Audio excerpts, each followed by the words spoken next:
J'ai tendance à bloquer. Bloquer.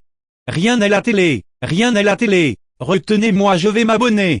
Eh bien salut à tous et à toutes, aujourd'hui c'est Motin, nous allons donc nous retrouver pour une creepypasta qui fera méga trop peur de la mort qui tue de la balle, oui c'est génial, et qui aura pour thème un monstre caché sous un lit. C'est parti. Donc la creepy commence de la manière suivante, on va retrouver Michel qui depuis une semaine n'a pas bougé de son lit. En effet, il a très peur de le quitter car il sait que s'il sort du lit, un gigantesque monstre qui vit dessous va l'attraper, le dévorer. Ouais, ça en gros ça fait une semaine que Michel il squatte son pieu. Cependant, Michel est quelqu'un de cool puisqu'il va nous donner une description de la bestiole. Alors, c'est un être humanoïde, un mélange entre un chien et un humain. Bon, je veux pas savoir ce qui s'est réellement passé entre les deux. Bon, bref, elle a de grandes papates crochues comme des lames de râteau ou de rasoir, enfin un truc dégueulasse.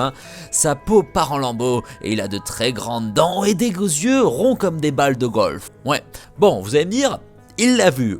Et il bouge pas de son lit, c'est un des trucs qu'on abordera dans le débriefing. Cependant, il a déjà fait des tests, genre s'il pose son pied par terre, la bestiole rampe et essaye de le choper, et si elle le chope pas, elle repart sous son lit. En gros, Michel est condamné à rester sur son lit et à crever de faim, jusqu'à ce que la bestiole décide de le manger. Enfin, c'est une fin géniale, dans tous les cas Michel meurt, et c'est ce qu'on veut. Débriefing. Alors cette creepypasta est pas réellement top, même si le fond est cool. Elle nous raconte rapido l'histoire d'un pauvre mec qui se retrouve bloqué pendant une semaine sur son lit.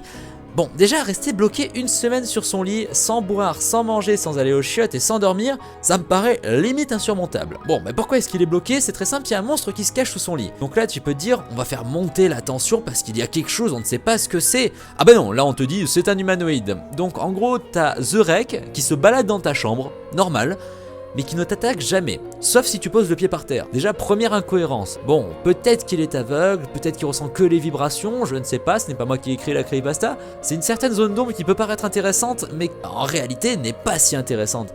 Parce que quand tu te dis, on va écrire une histoire sur un monstre sous ton lit, y a tellement de choses à faire parce que déjà le travail au niveau de oh je ne vois pas, je ne sais pas, le noir, tout ça, puis le moment de nuit, je suis désolé, mais il y a moyen de faire un truc vachement flippant juste avec je suis dans mon lit, j'entends grincer mon lit, des griffes, tout ça, comment est-ce que la bestiole est arrivée là et qu'est-ce qu'elle me veut?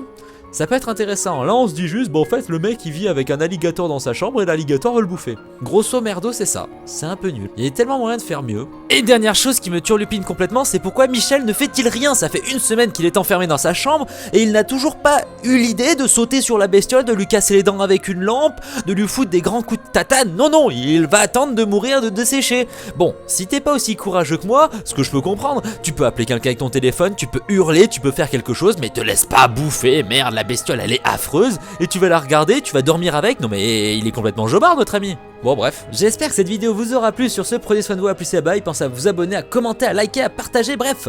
Tchuss. Chamallow, cachalot,